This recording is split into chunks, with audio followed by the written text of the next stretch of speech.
앞장서 주시기를 요청드리고자 합니다. 사법적 규율이 아니라 교육으로 돌아가야 한다는 것입니다. 이 사안에 대하여도 도교육청 감사관실에서 감사를 진행한 것으로 알고 있는데 그 결과를 밝혀주실 것을 요청드립니다. 확실하게 이전할 수 있는 방안을 수원시와 함께 고민하여 주시고 영통 주민들의 그간의 노고에 힘이 되어 주실 것을 강력하게 요청드리는 바입니다. 수원시 자원회수시설 영통 소각장은 2000년경 가동이 개시되어 23년째 가동 중에 있습니다. 하루 600톤 상당의 수원 전역의 쓰레기를 아파트 단지로 둘러싸인 영통에서 처리하고 있습니다. 수원시는 자원회수시설 내구 연한이 도래한 2015년경 운영을 종료하고 대안을 마련했어야 했습니다. 그러나 주민지원협의체와의 협약 등을 근거로 2038년까지 연장 운영하기 위한 대보수 처분 등을 하기에 이르렀고 수원시는 2022년 9월 24일 소각장의 미래에 대하여 주민 수기 토론회를 열었고 전체 80.4%가 이전에 동의하여 최종적으로 이전을 선언하였습니다. 수도권 매립지 사용 종료가 가시화되어 경기도의 수원시를 포함한 기초지자체는 쓰레기 처리를 둘러싸고 여러 가지 문제에 봉착하고 있습니다. 이렇듯 소각장 관련 일련의 대책 마련은 기초지자체만의 대책으로 추진되기는 어려운 상황이고 광역지자체에서 마땅히 조정 기능을 수행하여야 합니다. 이에 지사님께서 수원시 자원회수시설의 이전과 관련하여 확실하게 이전할 수 있는 방안을 수원시와 함께 고민하여 주시고 영통 주민들의 그간의 노고에 힘이 되어 주실 것을 강력하게 요청드리는 바입니다. 소각장 이전 문제, 이 폐기물 처리 시설 입지 선정은 아시다시피 시의 고유 권한입니다. 도심 속 노후 자원 회수 시설 문제로 인해서 이전 필요성에는 공감을 하고 있습니다. 앞으로 수원시에서 협조 요청이 올 경우에 도 차원에서 협의해서 지원하도록 검토를 하겠다는 말씀을 드립니다. 또 자원 회수 시설 이전 설치에 필요한 지방비의 일정 비율을 저희가 지원할 계획이라고 하는 것도 말씀을 드리겠습니다. 세계 각국에서 외국에 체류하는 교민 등의 자녀를 위한 학교가 설립되어 있고 이를 재외 한국학교라고 합니다. 헌법상 교육을 받을 권리는 해당 국민이 국내에 있든 국외에 있든 대한민국 국민이라면 누구나 향유할 수 있는 기본권입니다. 이러한 재외국민의 교육받을 권리를 보호하기 위하여 재외국민의 교육 지원 등에 관한 법률이 제정되었고 재외국민의 기본권 보호를 위해서 재외동포의 출입국과 법적 지위에 관한 법률 등이 제정 시행되고 있으며 최근에는 재외동포청도 설립되는 등 그 관심이 날로 커지고 있습니다. 그런데 재외한국학교 학생들은 전혀 이 권리를 향유하지 못하고 있는 상황으로 보입니다.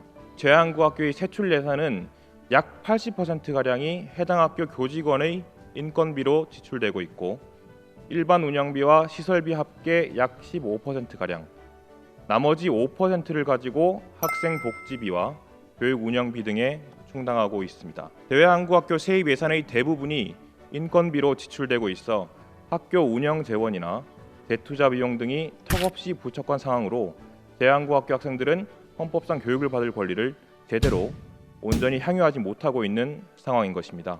재외한국학교에서 공부하는 학생들의 교육 복지 증진을 위해서 재외한국학교 교직원들을 전면 파견 형식으로 전환한다면 위 문제가 해결될 수 있다고 제안해 봅니다. 경기도교육청이 재외한국학교 학생의 학습권 제고에 앞장서 주시기를 요청드리고자 합니다.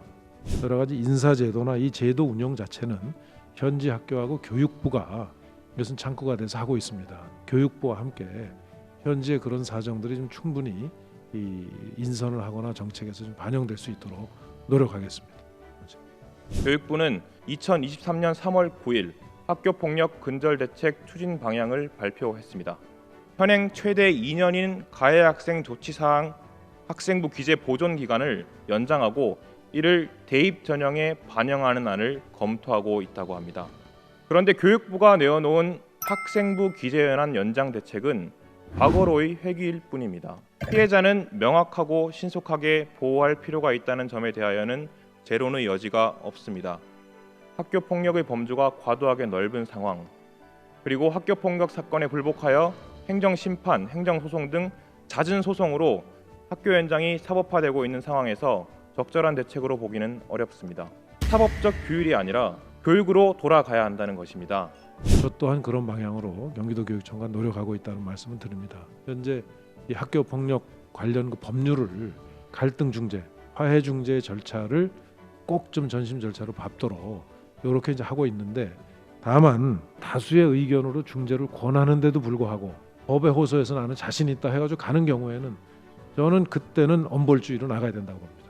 3월 1일자 교원, 교육 전문직 인사와 관련하여 인사 발령 후 얼마 지나지 않아 바로 철회된 사태는 경기교육의 인사관리의 원칙과 체계가 무너진 대표적인 문제라고 지적하지 않을 수가 없습니다. 도교육청 스스로 인사검증에 소홀했음을 자인하는 것이라고 할 것입니다. 일반직 인사에 관하여 질의드립니다. 이 사안에 대하여도 도교육청 감사관실에서 감사를 진행한 것으로 알고 있는데 그 결과를 밝혀주실 것을 요청드립니다.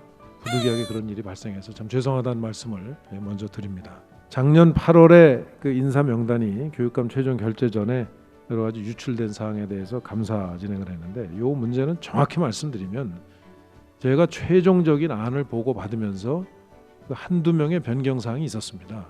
그 문제는 나한테 따로 올 거 없이 해서 발표를 해라, 이렇게 했는데 발표 시기를 고쳐지기 전에 자료가 사실은 좀 일부 돌았던 게 사실입니다. 그러면은 정확한 자료를 빨리 발표를 하는 게 낫겠다. 실무부서에서는 그렇게 좀 작업을 했습니다.